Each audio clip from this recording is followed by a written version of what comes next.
दिल्ली हूँ।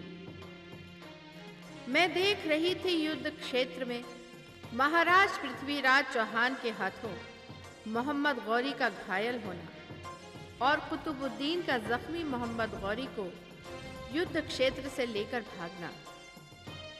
उनके साथ मोहम्मद गौरी की फौजों ने भी मैदान छोड़ दिया, किंतु पृथ्वीराज चौहान ने उनका पीछा नहीं किया, क्योंकि हारे हुओं पर हमला करना इस देश की परंपरा नहीं है।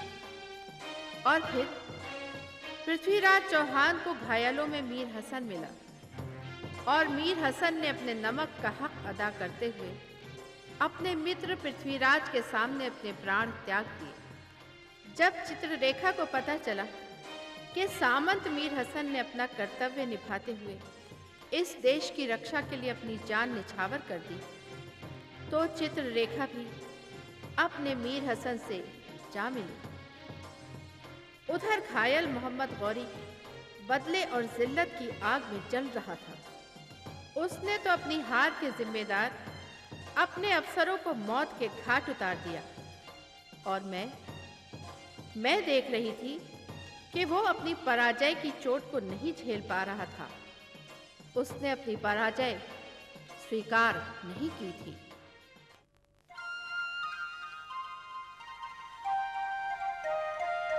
काम हो गया। ठीक है पंडित जी। महाराज की जय हो। महाराज सारे देश के राजाओं महाराजाओं के लिए निमंत्रण पत्र लिखे जा चुके हैं। राजपुरोहित जी। जी महाराज। महामंत्री से कहिए कि कल तक ये निमंत्रण पत्र अपने अपने ठिकाने पर पहुंच जाने चाहिए। जो आज्ञा महाराज। चलिए पंडित जी चलिए। अन्नदाता की जय हो।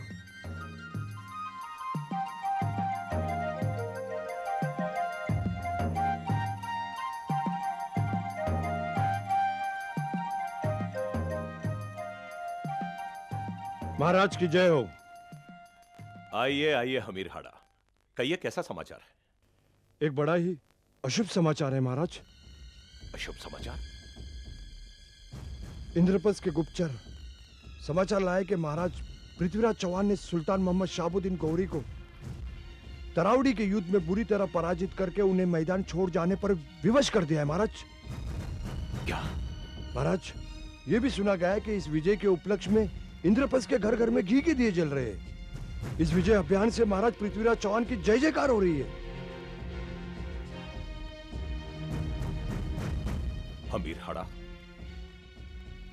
यह शुभ ही नहीं बल्कि एक भयानक समाचार है। इसका अर्थ यह हुआ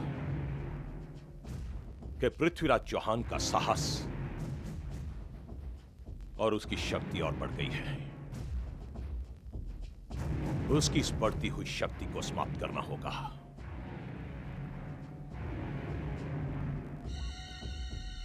हम सोच रहे हैं कि एक निमंत्रण पत्र और भेज देना चाहिए। महाराज, क्या आप पृथ्वीराज चौहान को निमंत्रण पत्र भेजना चाहते हैं? महाराज कहीं आपने अपना विचार बदल तो नहीं दिया है? नहीं नहीं सेनापति जी, हमने अपना विचार नहीं बदला। हम निमंत्रण पत्र तो अवश्य भेजेंगे, लेकिन पृथ्वीराज चौहान को नहीं, बल्कि गजनी के सुल्तान शहाबुद्दीन मोहम्मद गौरी को। महाराज, ये आप क्या कह रहे हैं महाराज? राजकुमारी संयोगिता के स्वयंवर में आप एक यवन को आमंत्रित कर रहे हैं महाराज?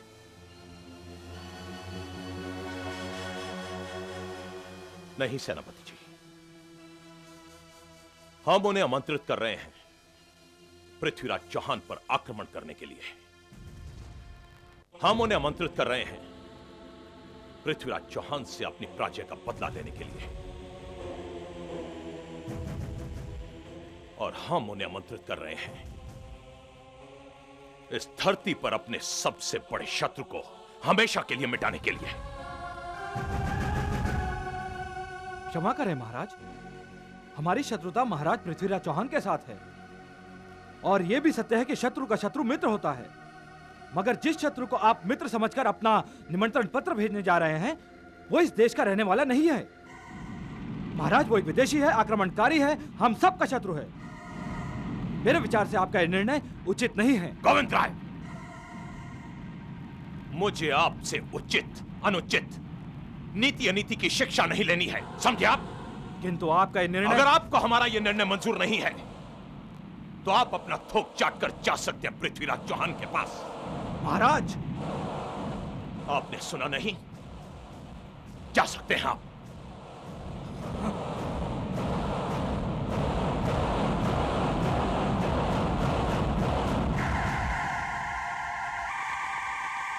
सेनापति जी महाराज। शहाबुद्दीन मोहम्मद गौरी को निमंत्रण पत्र भेजने की व्यवस्था की जाए। जो आज्ञा महाराज।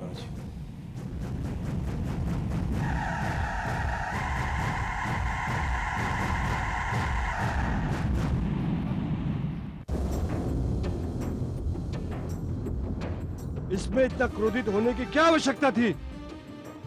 लगता है हाड़ा हमीर तुम्हारा खून सफेद हो गया है।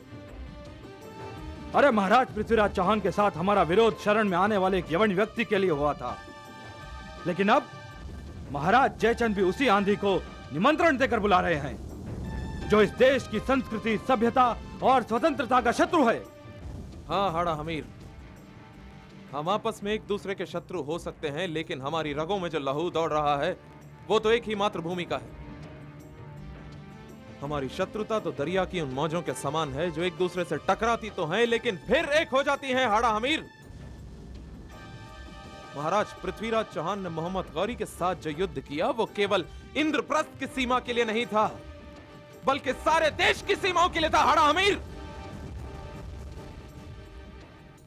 लगता है हमने महाराज पृथ्वीराज चौहान का साथ छोड़कर बहुत बड़ी भूल की। और यदि अब तुम महाराज जयचंद का साथ छोड़ दोगे तो यह उससे भी बड़ी भूल होगी। हाड़ा हमीर, महाराज जयचंद के पास हम इसलिए गए थे ताकि वो विदेशी आक्रमणकारियों के विरोध में अपना समर्थन करें, मगर आज महाराज जयचंद ने जो निर्णय लिया वो इतना गिरा हुआ और घिनौना है कि राजपूत होकर भी अगर हम अपना थूका हुआ चाट लें तब भी हमारी गरिमा कम नहीं हो जाएगी। मगर महाराज जयचंद का साथ देकर हम ऐसा घोर पाप करेंगे जिसे कल कोई क्षमा नहीं कर पाएगा, स्वयं हम भी नहीं। हाड़ा हमीर, अब हम यहाँ पे नहीं रह सकते, नहीं रह सकते। मैं तुम लोगों का साथ नहीं दे पाऊंगा और तुम लोगों से भी कहता हूं कि समय को पहचानो, ठंडे दिमाग से कुछ सोचो, ठंडे दिमाग से।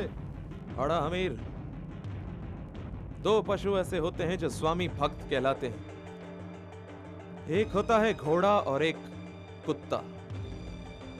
लेकिन घोड़ा घोड़ा ही रहता है और कुत्ता कुत्ता ही।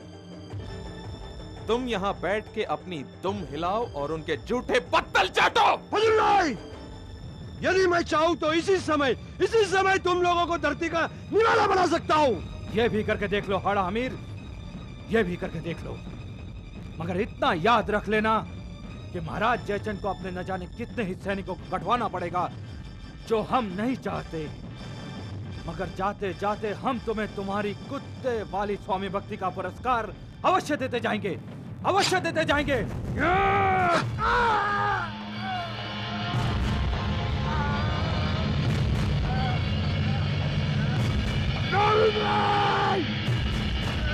हाड़ा अमीर, तुम्हारी ये कटी हुई नाक तुम्हें हमेशा इस दिन की याद दिलाती रहेगी। चलो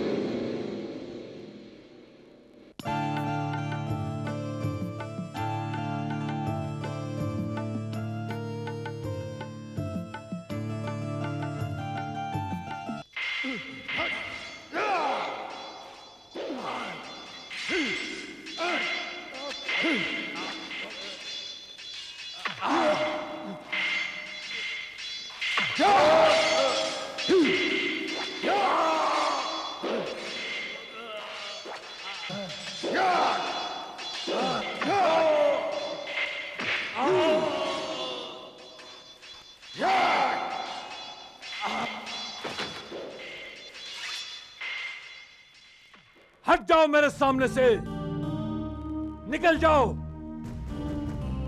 आका, क्या हुआ मेरे आका? जाओ। क्या इनसे कोई बेअदबी हुई आपकी शान में मेरे आका? नहीं कुतुबुद्दीन, नहीं, मगर इनकी सूरतों में हमें शैतान और इन प्यालों में जहर नजर आ रहा है। कुतुबुद्दीन, कुतुबुद्दीन, तुम नहीं जानते कि हम किस अजाब में मुब्तला है। हमारा बदन इंतकाम की आग में दहक रहा है। मैदान जंग में दुश्मन के हाथों अपने बदन पर तलवार के वार, हमारा जख्मी होना, हमारी शिकस्त, हमारे कानों में पृथ्वीराज के फातेहाना कह कहे गूंज रहा है। कुतुबुद्दीन, हमारे सामने हमारे अफसरों की बुज़दिली। कुतुबुद्दीन, खुदा बेहतर जानता है कि हमें अपनी जिंदगी जिल्लत की जिंदगी महसूस हो रही है। हमें अपने आप से नफरत होने लगी है। कुतुबुद्दीन, नफरत होने लगी है। आका, छोटा मुंह बड़ी बात।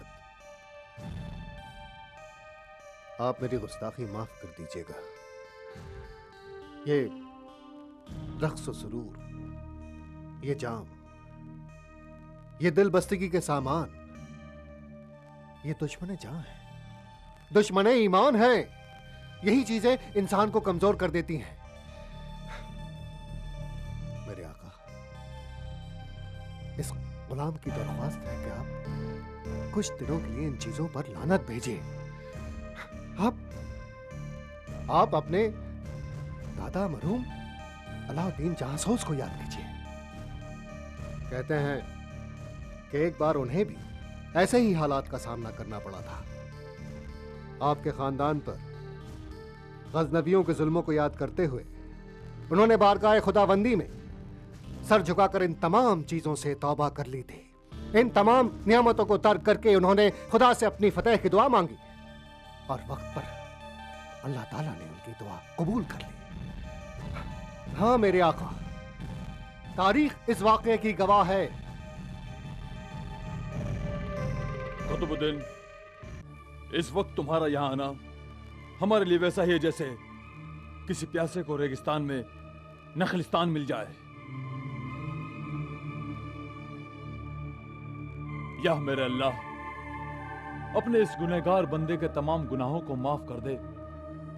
या मेरे खुदा, मुझे इस शिकस्त के अजाब से निकाल दे। मैं इस बेहुदा रक्स, मुझी शराब और ऐशो आराम की तमाम चीजों से तौबा करता हूं। मेरा अल्लाह, मेरे मालिक, अपने इस हकीर बंदे के तमाम गुनाहों को माफ कर दे। तू तो गुनहगारों को बख्शने वाला है। तू रहीम है, तू करीम है। आमीन।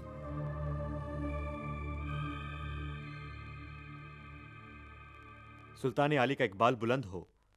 हिंदुस्तान की रियासत कन्नौज से महाराज जयचंद का सफीर आपकी खिदमत में पैगाम लेकर आया है। अगर इजाजत हो तो आपकी खिदमत में उसे पेश करूं।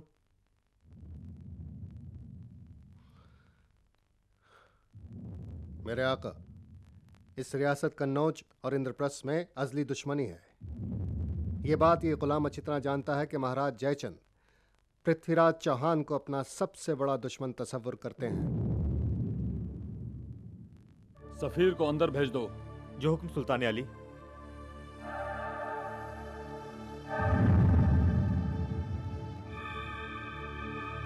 सुल्तान मोहम्मद गौरी को दास का प्रणाम।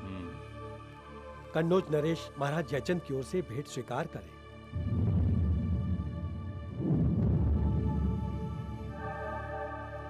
सुल्तान के नाम महाराज जयचंद का एक संदेश है।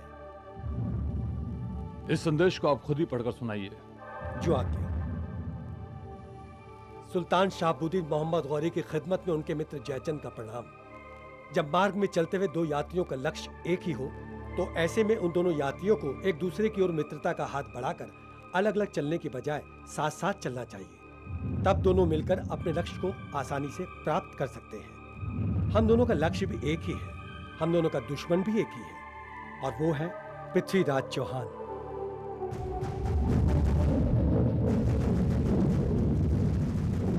सुल्तान, मुझे आपकी असीम शक्ति का अच्छी तरह अनुमान है। अगर आप मेरे इस निवेदन को मानकर इस अभिमानी पृथ्वीराज चौहान पर आक्रमण कर दें तो मैं आपको वचन देता हूं कि मेरी सेना आपका साथ देगी। बस बस सफीर, इससे आगे पढ़ने की जरूरत नहीं है। सफीर रियासत कन्नौज, हम आपके महाराज जयचंद के इस पैगाम से बहुत खुश हैं। हम आपके इस पैगाम का जवाब एक खत की शक्ल में कल देंगे। कुतुबुद्दीन, मेरे आका, ये हमारे खास मेहमान हैं। इनकी खातिर तवाज़ा में किसी किस्म की कमी ना रह जाए। जो हुक्म मेरे आका। सिपाहियों, हुक्म मेरे आका। इन्हें इज्जत से मेहमान खाने पहुंचाओ। जो हुक्म। आइए। कुतुबुद्दीन, ये तो करिश्मा हो गया। अभी हमने अपने मालिक की बारगाह में तौबा की नहीं कि हमारी दुआ कबूल हो गई। महाराज जयचंद का पैगाम हमारी मायूसी के लिए मुजदाए जान फिजा है, हमारे जख्मों का इलाज है, हमारी फतेह का ऐलान है। कुतुबुद्दीन, हम तुम्हारे शुक्रगुजार हैं। आका, जो कुछ भी हुआ अल्लाह की मर्जी से हुआ। उसने आपकी दुआ कबूल कर ली। मेरे आका, क्या आपने महाराज जयचंद की दावत कबूल कर ली? हाँ हाँ कुतुबुद्दीन, हमने महाराज जयचंद की दावत कबूल की। और देखो, अभी थोड़ी देर पहले जो बेचैनी, मायूसी और गुस्सा था, वो सब खत्म हो गया। कुतुबुद्दीन, हमें अपनी मंजिल मकसूद साफ साफ दिखाई दे रही है।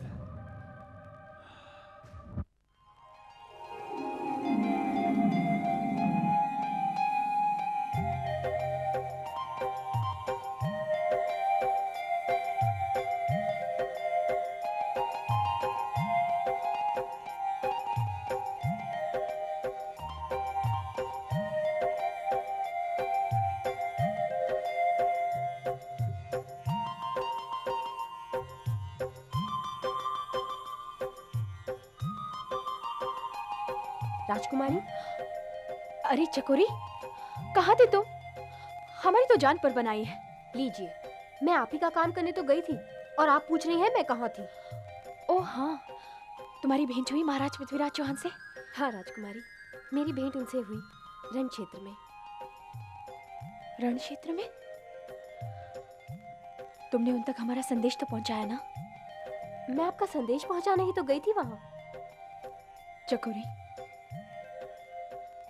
क्या तुमने उन्हें ये बताया कि निमंत्रण पत्र हर जगह भेज दिए गए हैं? हाँ बताया, सब कुछ बताया मैंने राजकुमारी, और आपका निमंत्रण भी दिया। तो क्या कहा उन्होंने? उन्होंने वही कहा जो एक वीर राजपूत कह सकता है। उन्होंने वही उत्तर दिया जो रुक्मिणी का पत्र पाकर भगवान श्री कृष्ण ने दिया था। क्या?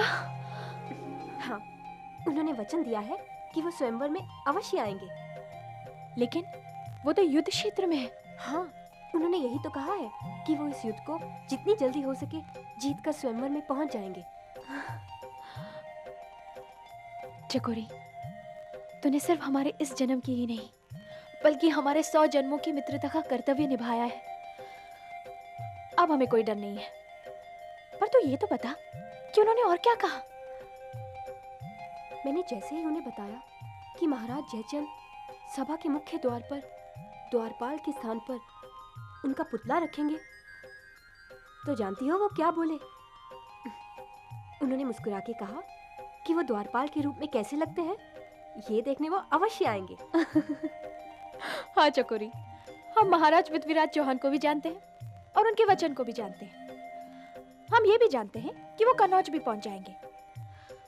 परंतु हमारी एक बात समझ में नहीं आ रही है कि वो स्वयंवर सभा कैसे पहुंचेंगे, जहां पर हम वरमाला लेकर उनकी प्रतीक्षा कर रहे होंगे। राजकुमारी, जब वो इंद्रप्रस्थ से चलकर आएंगे तो ये बात उन पर छोड़ दीजिए कि वो स्वयंवर सभा तक कैसे पहुंचेंगे, क्योंकि इससे पहले भी वो आप तक पहुंच चुके हैं। जब उन्होंने वचन दिया है तो ये वचन पत्थर की लकीर है। उसके लिए आपको चिंता करने की कोई आवश्यकता नहीं।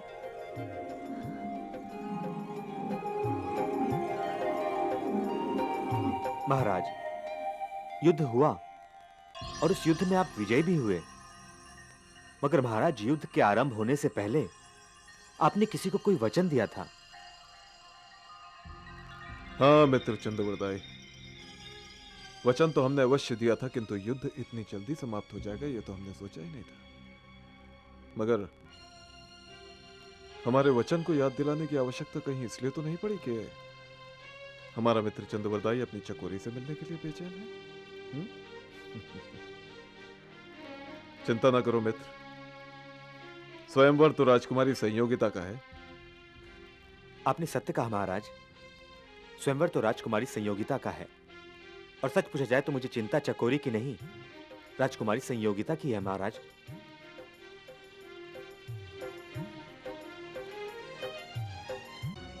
अन्नदाता की जय हो। क्या बात है द्वारपाल? अन्नदाता, आपके दर्शन के लिए 3 सरदार पधारे हैं। कौन 3 सरदार? अन्नदाता, वही विद्रोही जो एक बार संकट के समय आपका साथ छोड़कर चले गए थे। कि आप उन्हें भीतर आने की अनुमति देंगे? द्वारपाल, ये पृथ्वीराज चौहान का कक्ष है। यहां आने वाला कितना ही बड़ा विद्रोही क्यों ना हो, हमारा अतिथि है। और यह हमारा आदेश है कि यहाँ अतिथियों के सम्मान का ध्यान रखा जाए। घनी खम्मा अन्नदाता, सेवक से भूल हो गई, क्षमा चाहता हूँ। जाओ उन्हें सम्मान के साथ अंदर लेकर आओ। जो आज्ञा अन्नदाता।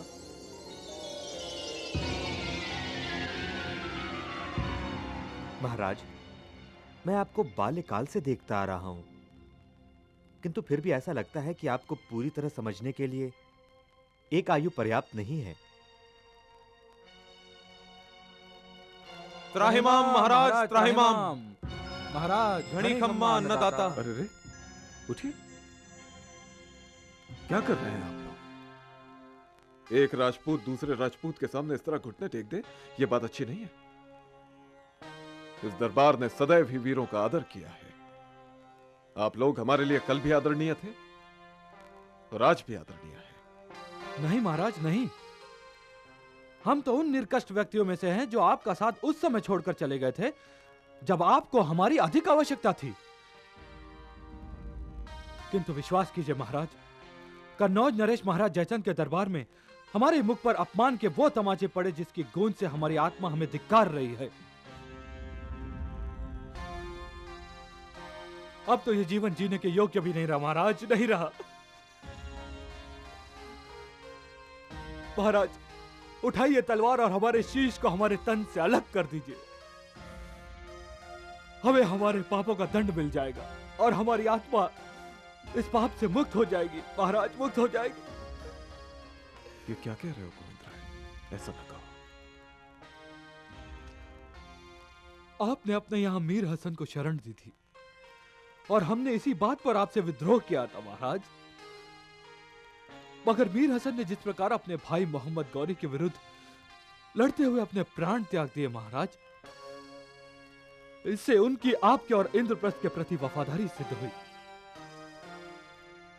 महाराज, आप सही थे और हम गलत थे महाराज, और हम गलत थे। गोविंदराय, महाराज, तुम हमारे भाई हो, रूठ कर चले गए थे हमसे, और अगर सुबह का भूला शाम को घर लौट आए तो उसे भूला नहीं कहते। हम तुम्हें क्षमा करते हैं। महाराज, महाराज, ये महानता है आपकी, आपका बड़प्पन है। इसलिए तो लोग आपको दीन दुखियारों का प्रतिपालक कहते हैं। महाराज, हमें क्षमा कर दीजिए महाराज, क्षमा कर दीजिए। अरे बस भी कीजिए पंचप्राण, हमने कहा ना हमने आपको क्षमा कर दिया। आप लोग तो हमारे परिवार के सदस्यों की तरह हैं। आपस में मनमुटाव तो होता ही रहता है। हमारे मन में आपके लिए कोई द्वेष नहीं है, विश्वास कीजिए हमारा। महाराज, एक बहुत ही महत्वपूर्ण सूचना है आपके लिए। बताइए।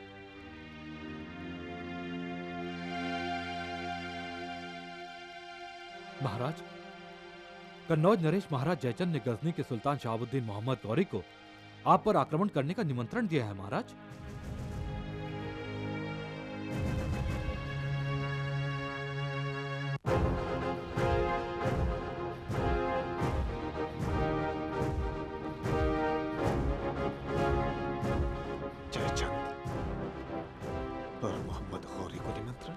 हाँ महाराज, अगर आप तक ये संदेश न पहुंचाना होता तो हम महाराज जयचंद को उनके इस अपराध के लिए उचित दंड देते, चाहे इसमें हमें अपनी जान की बाजी क्यों न लगानी पड़ती।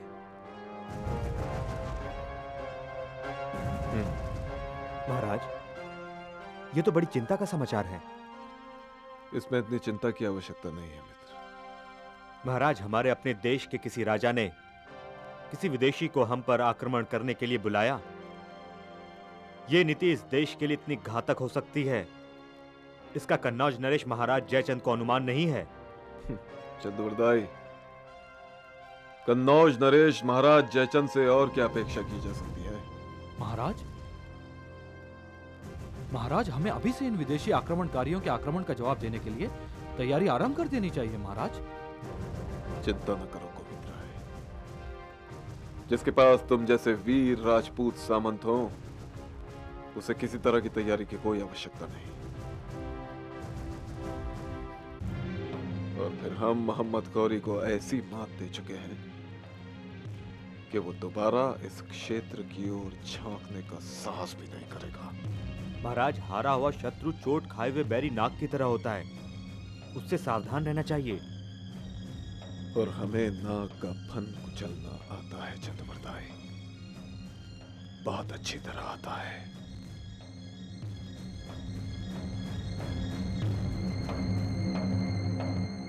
सामंतगण। जी महाराज। आप लोग जाइए और विश्राम कीजिए। और हाँ, आप लोग जिस पद पर आसीन थे, वही पदवी आपको फिर से बहाल की जाती है। महाराज की जय हो।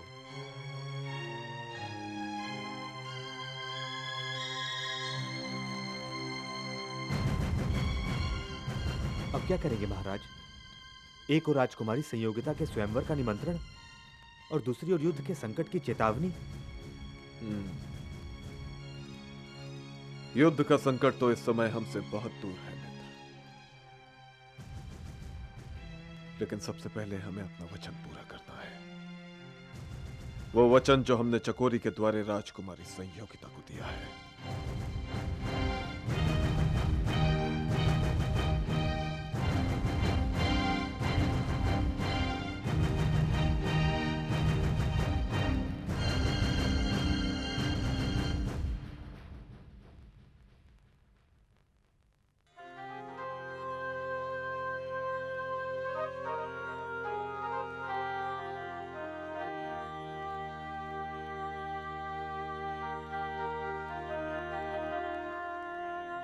प्रणाम नाना साहब। अरे आओ पुत्र आओ, जीवता रहे पुत्र। मुझे आशीर्वाद दे नाना साहब। आशीर्वाद? जी नाना साहब ने कहा था ना कि राजकुमारी संयोगिता आपकी पुत्र वधू बनकर यहाँ आनी चाहिए। हाँ कहा था, और अब भी कह रहा हूं। उधर महाराज जयचंद राजकुमारी संयोगिता का स्वयंवर कर रहे हैं। क्या? और इसके लिए उन्होंने तमाम राजाओं को निमंत्रण पत्र भिजवा दिए हैं, केवल मुझे छोड़कर। पुत्र, ये तो बहुत ही अशुभ समाचार है। हाँ नाना साहब, और मैं आपकी पुत्रवधू को लाने कन्नौज जा रहा हूं, जिसका वचन मैंने राजकुमारी संयोगिता को भी दिया था और आपको भी। किंतु पुत्र, जयचंद ये कार्य इतनी आसानी से नहीं होने देगा। एक बड़े संघर्ष की संभावना है, इसलिए छद्मवेश में जितनी से न हो सके अपने साथ ले जाओ।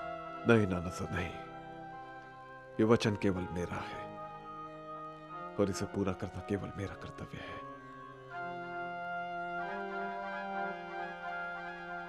मैं इस अभियान में किसी और के प्राण संकट में नहीं डाल सकता। तो पुत्र, क्या तुम अकेले अपने प्राण इस संकट में डालने जाओगे इस अभियान पर? और क्या अकेले जयचंद की विशाल सेना का सामना करोगे? जी नाना साहब। नहीं पुत्र, तुम्हारा अकेले कन्नौज से पुत्री संयोगिता को पुत्रवधु बनाकर लाना संभव नहीं है। नाना सर, राजपूत के शब्दकोश में असंभव शब्द नहीं होता। या तो वो असंभव को संभव बना देता है या फिर अपनी जान की बाजी लगा देता है। किंतु पुत्र, मैं वहां तुम्हें पुत्रवधु लाने के लिए भेज रहा हूं, अपने प्राणों की बाजी लगाने के लिए नहीं।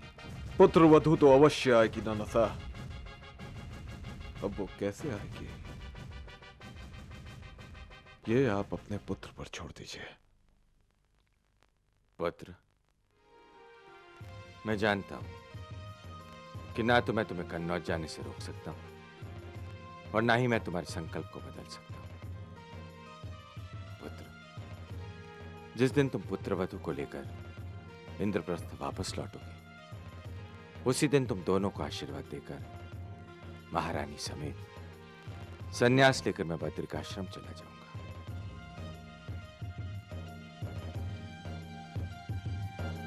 मुझे जाने की आज्ञा दे नाना साहब। जा पुत्र, भगवान शिव सदा तेरे साथ।